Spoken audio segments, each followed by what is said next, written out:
Canada have just scored against Croatia. Croatia, right? पिछले World Cup के finalists, absolutely stunning scenes in the stadium. And Alphonso Davies, जिन्होंने पिछले match में penalty miss की थी, उन्होंने बढ़त दिलाई है कनाडा को. I mean, this is what this World Cup is all about. मैं अपना प्रीव्यू रिकॉर्ड ही करने जा रहा था कि इतने में ये हो गया. So I thought you guys can't afford to miss it. So as always, I've got for you a very special video. और क्या कमाल का ये Day 8 रहा है यार हमारे लिए. शुरुआत कहाँ से करें? शुरुआत करते हैं जापान और कोस्टा रिका के मैच से. सबको लग रहा था जापान ने पिछले मैच में जर्मनी को हराया, तो क्या they can make it 2 wins out of 2 and make it to the knockout stages? Well, guess what? Costa Rica had a trick or two up their sleeve. 171 minute की football के बाद Costa Rica ने अपना पहला shot मारा और उसके बाद उनको मिल गया गोल, and that goal proved to be decisive in the game. So Costa Rica are underway. They've got their first 3 points of the World Cup. But that was only match 1. ये चल रहा है मैच 3 जिसमें अल्फोंसो डेविस ने अभी Canada के लिए गोल मारा है. मैच 2 में भी कमाल का मुकाबला देखने को मिला. There was Belgium on one side and there was Morocco on the other. Cut that. Belgium, the number 2 ranked side in the world, under a bit of pressure because they had not won convincingly against Canada in their previous game, up against a Morocco side जिन्होंने गोल मारने की आदत अपनी पूरी तरीके से भुला दी है. And guess what happens? Not 1 but 2 second half goals in a fabulous story in the World Cup. थोड़ा जोश बढ़ गया यार ये Day 8 देख के. तो obviously एक कमाल का वीडियो आपके लिए हमेशा की तरह लाए हैं. 2 great results in the first 2 games. And you never know, in this third game there could be a beautiful result as well. उसके अलावा बात करेंगे पोर्चुगल और उरुग्वे के होने वाले आज के मुकाबले की, यानी कि लेट नाइट के मुकाबले की, एंड साथ साथ Brazil versus Switzerland, the 2 teams that won their first round matches. So what are we waiting for? Watch this video and hopefully you enjoy it. Enjoy करें तो comment कीजिएगा और अपने predictions भी जरूर दीजिएगा.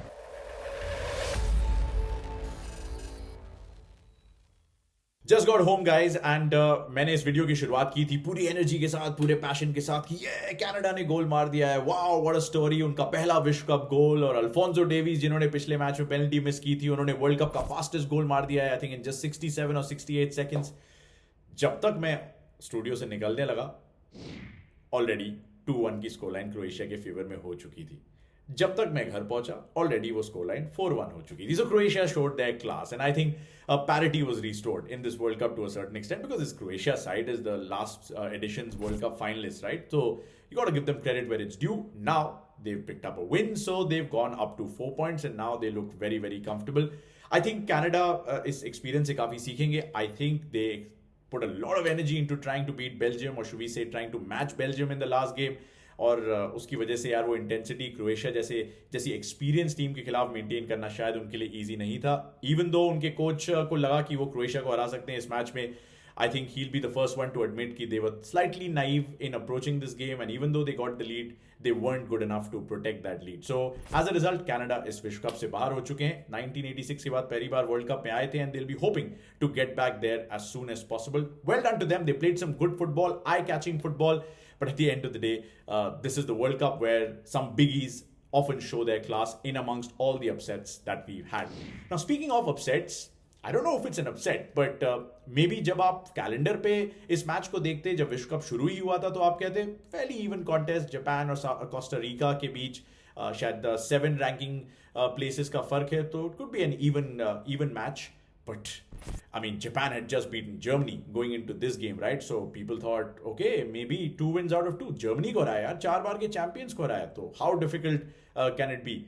It was very difficult. Because मेरे साथ स्टूडियो में रॉबर्ट पेरेज और सोल कैम्बल बैठे हुए थे जब हम इस मैच को कवर कर रहे थे, और उन्होंने कहा बॉस देख लेना तुम लोग, I mean not in this language but just to try and make it in mind, कि देख लेना जिस तरह की एनर्जी जापान ने लगाई है जर्मनी को बीट करने में, it's not going to be easy to maintain that same intensity. Same story as Canada put a lot of energy in trying to beat Belgium, lost. Japan at least won that game against Germany, but इस गेम में you could see it was a day game. Obviously काफी गर्मी थी Qatar में, and you could tell that the Japanese players were feeling the heat, they were feeling the pressure as well, and they just didn't show up, yeah, like the way they did against Germany. But Costa Rica certainly did show up. Now, this is a team जो कि 2014 के विश्व cup से 7 matches में winless रही है. They haven't won a game. And suddenly, they are in a situation जहाँ पे वो स्पेन से 7 गोल खा के इस मैच में आ रहे हैं. So, people thought, maybe they're just here to compete, right? But again, World Cup of upsets, World Cup of beautiful stories, a tournament that just keeps on giving. Christmas थोड़ा जल्दी आ जाता है इस tournament में. And that's what happened right.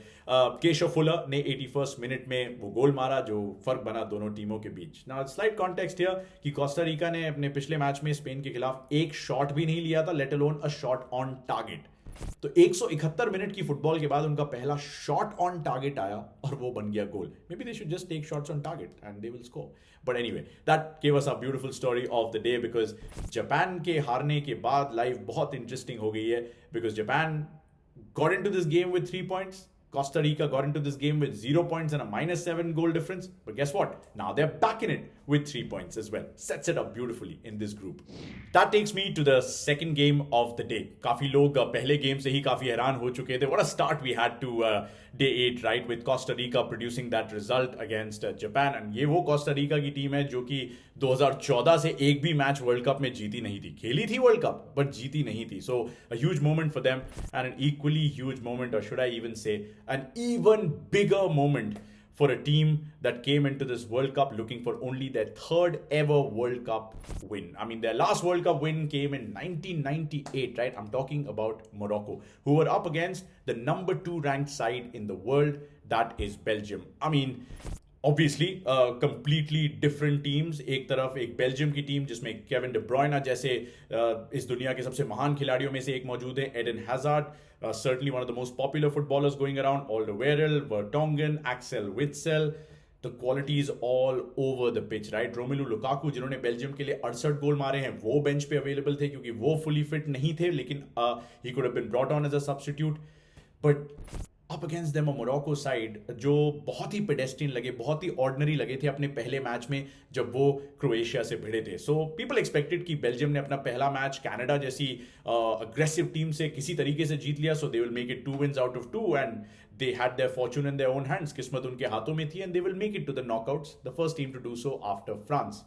कहानी में twist भाइयों और बहनों, because this Moroccan side are no mugs at all. उनके कोच ने ये बात साफ कर दी थी कि वो एक अरब टीम है. ये पहला विश्व कप है जो कि अरब वर्ल्ड में खेला जा रहा है, and he was hoping that there'll be a lot of Arab support for them. And guess what? The atmosphere at the Al Thumama Stadium was exactly like that. Lot of support for Morocco, and I think that helped them. They were clearly the better side against Belgium. Belgium अपना किसी तरह का momentum ही नहीं ढूंढ पाए, कोई fluidity नहीं थी उनके पासेस में. इतने बड़े बड़े वर्ल्ड फुटबॉलिंग नाम उस टीम में मौजूद हैं, but they just could not get momentum going. On the other side, Morocco just kept knocking on the door. Just before halftime एक मोमेंट आया जब हकीम जिएक, जो कि चेल्सी के लिए खेलते हैं और मोरक्को के सबसे बेहतरीन खिलाड़ियों में से एक है, उन्होंने एक फ्री किक विपिन की और ऐसा लगा कि शायद 1-0 की बढ़त मिल गई है, only for VAR to rule out Romain Saez's goal. Half time पे 0-0 स्कोर लाइन थी एंड एवरीवन थॉट कि रोबर्टो मार्टिनेज, जो कि इतने टाइम से बेल्जियम के कोच रहे हैं, उनका विनिंग परसेंटेज लगभग 75-76% का रहा है इस बेल्जियन टीम के साथ. Maybe his team talk will work and Belgium will come out a different side. But guess what? Morocco came out a completely different side. They went for it again and the fans were right behind them. It was a raucous atmosphere, जबरदस्त माहौल था और उस माहौल की जरूर उनको मदद मिली. उसके साथ साथ उन्होंने अपना जिगरा दिखाया यार. उन्होंने दिल से फुटबॉल खेली and eventually they got the breakthrough courtesy of a free kick whipped in by Abdel Hamid Sabri. Just a little nugget on Abdel Hamid Sabiri that वो जर्मनी के अंडर 21 स्क्वाड के लिए बुलाए गए थे क्योंकि वो जर्मनी के यूथ सिस्टम से निकले हैं. So you know he is obviously played at a very high level, but he chose to play for Morocco क्योंकि उनके परिवार वालों ने कहा नहीं, आप मोरक्कन हैं, आप मोरक्को के लिए खेलिए जब आपको विश्व कप खेलने का मौका मिलेगा. And that's what he did and aren't Morocco glad that he did that. Even though उनकी फ्री किक से जो गोल अंदर गया उसमें थिबू कोर्तवा की गलती थी, for some one of the best goalkeepers in the world right now. And eventually that goal was given to Romain Saiss, जिनका पिछला गोल जो है वो डिसअलाउ किया गया था, लेकिन इस बार उनका शायद फाइनल टच था तो गोल उनको अवार्ड कर दिया गया. And Morocco were 1-0 ahead. Then they were sitting back, relaxing. They thought, okay, we can hold on to it. And suddenly an opportunity comes again in the second minute of injury time. And Zakaria Abu Khalal converts and makes it 2-0. Beautiful strike. Highlights में देखिएगा, आप समझ जाएंगे मैं क्या कह रहा हूँ. But beautiful scenes at the end of the game. This is what football is all about, right? This is why it's the beautiful game. It excites, it enthralls, it unites. Just nothing like a sight like that. So Morocco have really thrown the cat amongst the pigeons. उन्होंने group जो है वो पूरी तरीके से खोल दिया इस रिजल्ट के बाद. अब जस्ट अ क्विक रिमाइंडर कि बेल्जियम के इस ग्रुप में क्रोएशिया भी हैं, मोरक्को के साथ साथ कनाडा भी हैं. अब कनाडा की चुनौती जैसा कि मैंने कहा 2 लगातार हार के बाद इस वर्ल्ड कप में खत्म हो चुकी है. But guess what, because of the fact that Morocco drew their previous game against Croatia, they are now on 4 points with this win. And because Croatia beat Canada by 4-1 in their second game, they're also on 4 points. So guess what? Now the number 2 side in the world, Belgium in this group, are in the 3rd place. Makes life very interesting going into match day 3. Right, on to the last game of day number 8. And boy, did it make us win. I'm a poet and I didn't even know it. Scoreline कहेगी 1-1, but होता है ना कि कई बार football में scoreline justify नहीं करती किस क्वालिटी का, किस इंटेंसिटी का, किस अग्रेशन का मुकाबला हुआ है. And that's exactly what we got at the Al Bayt Stadium. Spain were obviously the clear favorites going into this. Why? Because of the fact that उन्होंने कोस्टा रिका को 7-0 से हराया था पिछले मैच में. But they've not won back-to-back games in the World Cup since 2006. Germany, on the other side, might be 4-time winners and all of that, but they exited from the group stages last time. They lost to Japan in their previous game, and they were looking at a door like this, the exit door, to be heading out to the World Cup. 2 World Cups in a row at the group stages. This is Germany. This is Germany. Apart from the fact that they are 4-time winners, 1938 के बाद पहली बार ही ऐसा हुआ था 2018 में कि वो group stage से बाहर गए थे. लगातार दोबारा. Tough one. You never, ever, ever count the Germans out. And once again, they've proved why. Yes, I know they've only got a point. Yes, I know it was only a draw, but it was a draw by coming behind from a goal down, right? Alvaro Morata ने Spain को बढ़त दिलाई. Jordi Elba के cross से. उसके बाद 2 बेहतरीन substitutions हैंजी flick जो कि जर्मन कोच हैं उन्होंने किए, जिसमें वो लेरॉय साने को लेके आए. Including me, a lot of people thought he might not play the game, but he was available to start only from the bench. He came on, and apart from that Niclas Fullkrug came on, and those 2 gentlemen certainly created all the difference. Fullkrug जो है वो exactly 1 साल पहले Germany की 2nd division में football खेल रहे थे और इसी समय गोल स्कोर कर रहे थे. And guess what? Now he goes on to play his 3rd game for Germany only. Wears the number 9 shirt, which can weigh very heavy on some players, and scores an incredible equalizer. जिसमें assist Jamal Musiala को मिली. Slightly lucky assist, but Jamal Musiala was their best player. Of course, Füllkrug will grab the headlines for scoring that equalizer. And what does it do? It keeps Germany alive in the tournament. Now, I read some comments on BBC जिसमें Jürgen Klinsmann और Alan Shearer जैसे लोगों ने कहा कि हाँ ठीक है ड्रॉ हो गया ये वो, but Germany ज़्यादा डीप नहीं जाएगी इस टूर्नामेंट में. I will humbly disagree because, sometimes when teams take some time to get momentum, but when they start gathering momentum, it's like a snowball effect. And I just have a feeling if Germany, who are playing Costa Rica in their next game, and Spain, who are playing Japan in the next game, finish their round 3 matches, मुझे ऐसा लगता है Germany की best झलक हमें धीरे धीरे अभी देखने को मिली है. आखिरी 30 मिनट में स्पेन के खिलाफ मैच में भी देखने को मिली. I just have a feeling once Leroy Sané is available to start for them, this Germany team could be very different to the one that lost to Japan. And again, I repeat, never ever count the Germans out. The group is very interesting. Spain जो है वो 4 points के साथ safe हैं. Costa Rica के अब 3 points हो चुके हैं because they beat Japan. Japan ने Germany को हराया था तो उनके भी 3 point है और Germany ने अपना खाता खोल लिया है. Sets it up beautifully for match day 3 of this appetizingly beautiful groupie. अब आप कह रहे हैं कि वर्ल्ड कप ऑफ अपसेट्स है, ये टूर्नामेंट ऑफ अपसेट्स क्यों है? So let's just quickly recap what's happened in this, right? क्यों लोग इसको one of the best world cups कह रहे हैं? क्यों इस विश्व कप में कहा जा रहा है कि कोई भी टीम सेफ नहीं है? Yes, some of the super powers like France have gone to the knockout rounds. Brazil, जिनके बारे में मैं आगे बात करूंगा वीडियो में, वो भी अपना पहला मैच काफी कन्विंसिंगली जीत गए. मेसी की Argentina is back to winning ways. Cristiano Ronaldo की पोर्चुगल ने पहला मैच जो है थोड़ी सी मेहनत मशक्कत करके जीत लिया, तो they are all comfortable, but it's not over yet because look at the results, right? Argentina अपने पहले मैच में हारी थी सऊदी अरेबिया से 2-1. मैंने उसकी बात अपने एक वीडियो में की थी. जर्मनी को जापान ने हराया था, जिसकी बात हम इस वीडियो में पहले भी कर चुके हैं. 2-1 की स्कोर लाइन से वहां भी दोनों ही टीमें जो अंडरडॉग्स थी वो 1 गोल खा के 2 गोल मारने में सफल हुई. So what a turn around for them. उसके अलावा the other shock result which is Costa Rica beating Japan on day 8, जिसके बारे में हम चर्चा कर चुके हैं.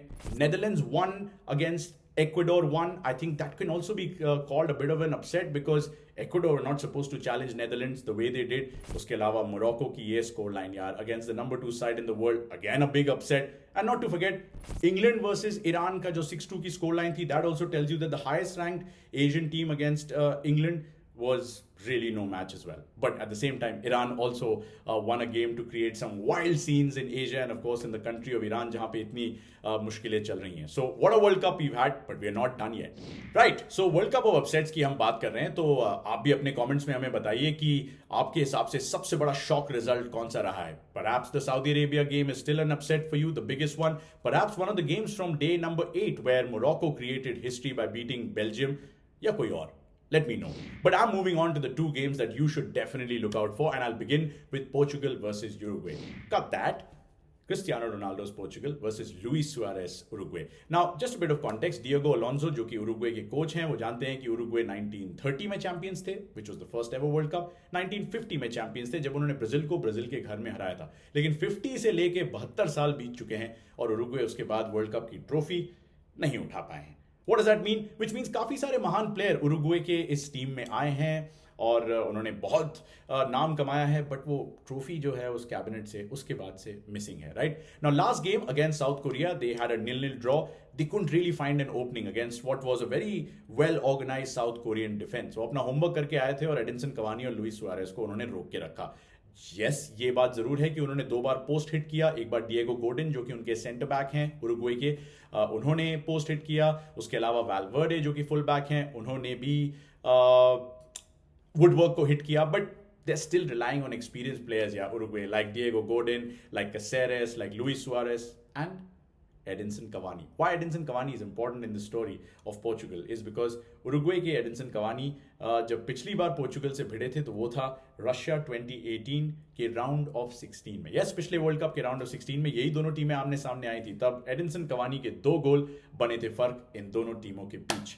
तो इसलिए पोर्चुगल का क्वार्टर फाइनल में जाने का सपना टूट गया और एडिनसन कवानी की टीम क्वार्टर फाइनल में पहुंच गई और फिर वहां पे उनकी चुनौती भी खत्म हो गई. ना उरुग्वे की थोड़ी सी history, recent history, 4th in the 2010 edition of the world cup जब साउथ अफ्रीका में खेला गया था, round of 16 in the 2014 edition जो कि ब्राजील में खेला गया था, और उसके बाद क्वार्टर फाइनल्स इन 2018. तो आगे गए, फिर एक स्टेप पीछे लिया, फिर एक स्टेप आगे लिया. So bit of a mix bag really, but this could be the last opportunity for Godin, Suarez, Caceres and Edinson Cavani. Right, दूसरी तरफ है फर्नांडो सैंटोस की एक ऐसी पोर्चुगल टीम जिन्होंने राउंड ऑफ 16 क्रॉस नहीं किया है 2006 से, जब रोनाल्डो ने अपना पहला वर्ल्ड कप खेला था एक पोर्चुगीज जर्सी में. Ronaldo on the other hand has scored in 5 different World Cups now. So that is history created by itself. Now he scored the penalty in the last game, won the penalty as well and scored. तो एक तरीके से थोड़ा सा होता है ना weight of the shoulders because Ronaldo का गोल आ गया भाई विश्व कप में, मेसी के भी आ गए हैं गोल इस विश्व कप में. तो जो 2 ग्रेट्स खेल रहे हैं उनके इस वर्ल्ड कप में गोल आ गए. Joao Felix also scored, Rafa Leao also scored. तो 3 गोल तो पोर्चुगल ने मार दिए. समस्या ये हुई कि उनका मैच घाना से चल रहा था और घाना ने भी 2 गोल मार दिए. That means Portugal won but by a slender margin of 3-2. And I think the scoreline does justice to that game because Ghana did not give up. They kept coming at Portugal, and as a result Portugal have defensive issues. Now it's a great clash because अगर Portugal जीत जाती है, so of course they give themselves a great chance to qualify as group toppers. Now why is that important? Because remember, the team that finishes second could end up playing Brazil, who are in Group G, and they could end up topping Group G. Brazil के बारे में मैं आगे आपको बात बताऊंगा, but the context is quite clear. Portugal versus Uruguay पिछले world cup में मिले थे, उरुग्वे जीती थी और इस वर्ल्ड कप में पोर्चुगल बदला लेने की कोशिश से आएगी. But at the same time अगर ग्रुप टॉप नहीं किया तो आप ब्राजील से भिड़ सकते हैं. सो भगवान आपका साथ दे because Brazil are in very good form. Maybe that changes in a tournament of upsets as I'll get to Brazil versus Switzerland later. But 3 things to look forward to in this game for me. Of course, the Luis Suarez and Edinson Cavani combination. Can they haunt Portugal once again? The second thing I'll watch out for is the Portuguese defense, जिनके बारे में बात की. काफी leaky और defence है भैया और नल लीक हो रहा है. उनको अपना जो शिप है उसके सारे जो होल्स हैं उसके सारे पुर्जे जो हैं वो टाइट रखने पड़ेंगे because Cavani और Suarez अगर आ गए तो दिन उनका हो सकता है, रात उनकी हो सकती है. And the third thing I am really looking out for is Cristiano Ronaldo. Can he produce a moment of magic like Lionel Messi produced in the previous game for Argentina? So all eyes on Ronaldo, all eyes on Portugal, but do not rule Uruguay out by any stretch of the imagination. And the game I'm really looking forward to, apart from Portugal and Uruguay, is of course Brazil, the Seleção as they are called in action. That's not why I'm wearing yellow, but it's just a coincidence. Brazil खेल रही है तो मैंने सोचा चलो why not yellow today?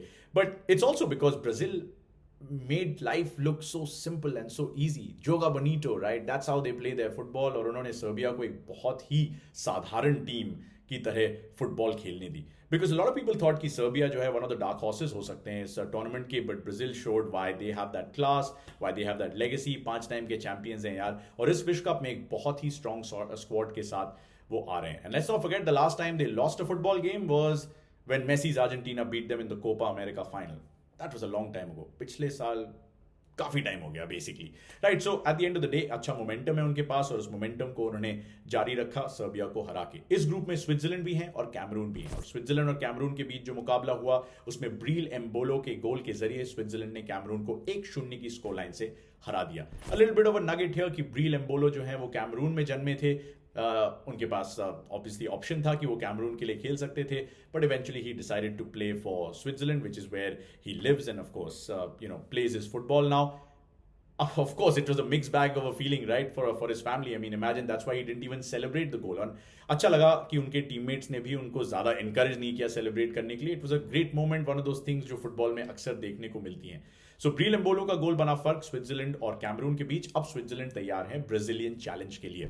The other thing about Switzerland that you guys might want to know, perhaps you already know, is that they have a fairly new coach in a guy called Murat Yakin. इससे पहले उनके coach थे Vladimir Petkovic, और काफी लोग ने आलोचना भी की थी जब उनको जाने दिया था कि यार कंटिन्यूटी अच्छी खासी बनी हुई है, क्यों कोच को सैक किया जा रहा है. But at the end of the day they needed a change, right, because इसमें इनकी टीम में काफी ऐसे खिलाड़ी हैं जो कि अब ऐसी लेवल पे खेल रहे हैं जहां पे they should be doing much better than just group stages और just getting into the knockouts and then getting knockout, right.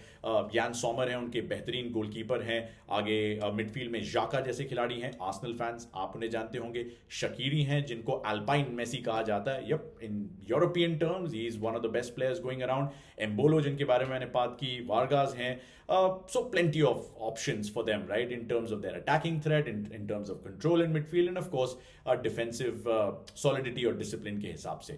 And not an easy team to break down, although this was only their, I think, second clean sheet in their last 10 games, but उन 10 गेमों में उन्होंने काफी superior opposition से Nations league में compete किया है. But anyway, green tick, right? एक जीत, 3 points, and World Cup campaign underway in some style.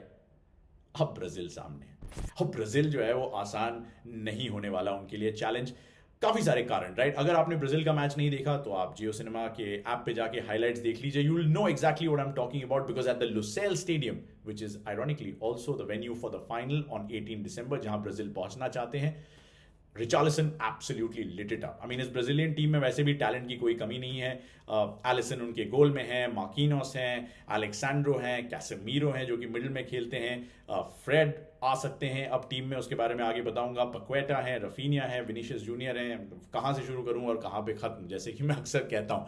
So much quality. But Richarlison की थोड़ी सी आलोचना की जा रही थी क्योंकि रॉबर्टो फर्मिनो जो कि लिवरपूल के स्ट्राइकर हैं और प्रीमियर लीग में बेहतरीन फॉर्म में रहे, उन्हें स्क्वाड में चूज नहीं किया गया. और रिचार्लिसन जिनका प्रीमियर लीग फॉर्म बहुत ही औसत या यूं कहें कि खराब रहा है, उनको स्क्वाड में लिया गया. उन्होंने अपने सारे क्रिटिक्स को कहा, let me do the talking now and let my football speak for itself, and that's what he did. पहला गोल तो बढ़िया था, दूसरा गोल अद्भुत था. अगर आपने नहीं देखा, हाइलाइट्स प्लीज. रिचार्लिसन का गोल आप मिस नहीं कर सकते. One of the goals of the tournament, if not the goal of the tournament. So Richarlison ने तो अपने आप को अनाउंस कर दिया, ब्राजील ने भी अपने आप को अनाउंस कर दिया. Not just a win, but a win with a clean sheet for their goalkeeper Alisson baker and there defence. Now the challenge starts. Because yes, Brazil have a lot of quality, a lot of squad depth as well. Yes, Switzerland do not have that level of quality and may not be able to express themselves उस freedom के साथ जैसे कि Brazil करती है. But 2 challenges for the Brazilian coach. And number 1 is that Neymar Jr. उस match में इंजर हुए. एक फोटोग्राफ निकली थी जहां पे उनका राइट एंकल पूरी तरीके से swollen था. Although उन्होंने इंस्टाग्राम पे कहा है कि he's trying his best to recover fast in time, but one thing's for sure कि ग्रुप स्टेजेस में अब वो हिस्सा नहीं ले पाएंगे. Huge blow क्योंकि वो एक talismanic player है उनके लिए. And of course, he's got a lot of experience of playing at the highest level, scoring so many goals for Brazil as well. उसके अलावा दूसरा इंजरी कंसर्न की डनीलो जो कि डिफेंडर के रूप में खेले थे पिछले मैच में, उनको भी एक similar injury I and he'll also not be a part of the group stages, at least maybe more. Perhaps will Brazil get that far, which they should because they still have enough and more quality in this team. So Brazil versus Switzerland is an interesting game. The player to watch out for once again for me is Richarlison. And definitely watch out for Vinicius Junior. मेरे हिसाब से midfield में वो Casemiro और के साथ साथ Fred को खिलाएंगे. डैनी एल्वेस को आप जानते हैं, वो एक राइट बैक की भूमिका में आ सकते हैं क्योंकि डनीलो बाहर हुए हैं. Maybe they go in with a different option like in Eder Militao as well. तो ऑप्शंस उनके पास काफी सारे हैं. क्या उसी फ्लूइडिटी के साथ वो नेमार जूनियर और डनीलो के बिना खेल पाएंगे? वो वक्त बताएगा. बट मेरे हिसाब से Brazil will be able to get past the Swiss challenge. You can let me know your predictions as well. क्या ब्राजील आसानी से जीतेगा, या मेहनत मशक्कत से जीतेगा, या ड्रॉ करेगा, या स्विट्जरलैंड इस टूर्नामेंट ऑफ अपसेट्स में एक और सरप्राइज देगा? तो चलिए इसी के साथ ये वीडियो जो है समाप्त करते हैं. लेकिन हमेशा की तरह आपसे दरख्वास्त करते हैं कि अपने कमेंट्स के जरिए अपना फीडबैक दीजिए, थोड़ा सा प्यार भेज दीजिए. और अगर कोई चीज आप बोलना चाहते हैं और देखना चाहते हैं इस वीडियो में, तो हमें बताइए. साथ साथ ये मत भूलिए कि आज हमेशा की तरह 4 मैचेस आने वाले हैं, जिसमें 2 कमाल के मैचेस का प्रीव्यू जो है मैं आपको ऑलरेडी करके दे चुका हूं. पोर्चुगल यूरुग्वे पे नजर है, ब्राजील और स्विट्जरलैंड के मैच पे नजर है. उसकी जरा स्कोर लाइन प्रेडिक्शन दे दीजिए, और अगर स्कोरर्स दे देंगे, गोल स्कोरर्स, तो सोने पे सुहागा. And I will get back to you about some of the questions that you send me, about some of your comments, and if you get your predictions right, I will give you a shout out as well. But until the next day, it's good bye.